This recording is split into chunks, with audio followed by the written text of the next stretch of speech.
Hi all, இன்றைக்கி ஒரு sweet recipe வந்து நம்ம பார்க்கலாம். ஸோ இதுக்கு வந்து 3 இன்க்ரீடியன்ட்ஸ் வந்து தேவைப்படும். Powder sugar 250 gram, maida 500 gram and ghee 250 gram. ஒரு பவுலில் பவுடர் சுகர் ஆட் பண்ணிக்கோங்க.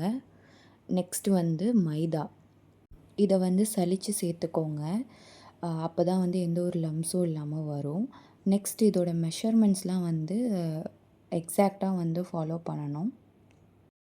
கீ வந்து ரூம் டெம்பரேச்சரில் இருக்கிற மாதிரி பார்த்துக்கோங்க. அப்போ தான் சுகரோட வந்து நல்லா ஈஸியாக வந்து மிக்ஸ் ஆகும்.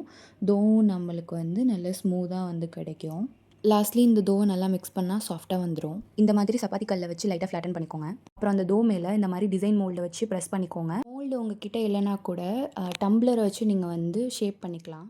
இந்த ஷேப்ஸை பார்த்தாலே தெரிஞ்சிருக்கும், இது நம்மளோட ட்ரெடிஷ்னல் நாடகத்தான் ஸ்வீட் தான். பேக்கிங் ட்ரேயில் இந்த மாதிரி கீயை வந்து நீங்கள் ஸ்ப்ரெட் பண்ணிக்கோங்க.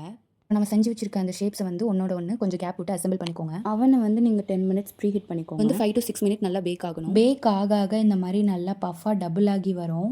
அப்புறம் இந்த மாதிரி நல்லா அந்த எட்ஜில் வந்து கோல்டன் ப்ரௌன் ஆகிடும். சூப்பராக நாடகத்தான் வந்து ரெடி ஆகிடுச்சு. ட்ரேவை எடுத்தோடனே நீங்கள் நாடகத்தானை ரிமூவ் பண்ணாதீங்க.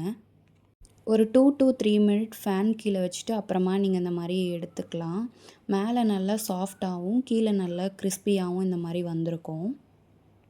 நான் இந்த மாதிரி ஒரு 4 பேட்ச் வந்து பேக் பண்ணி எடுத்துக்கிட்டேன். டேஸ்ட்டும் நல்லாயிருக்கும், ட்ரை பண்ணி பாருங்கள்.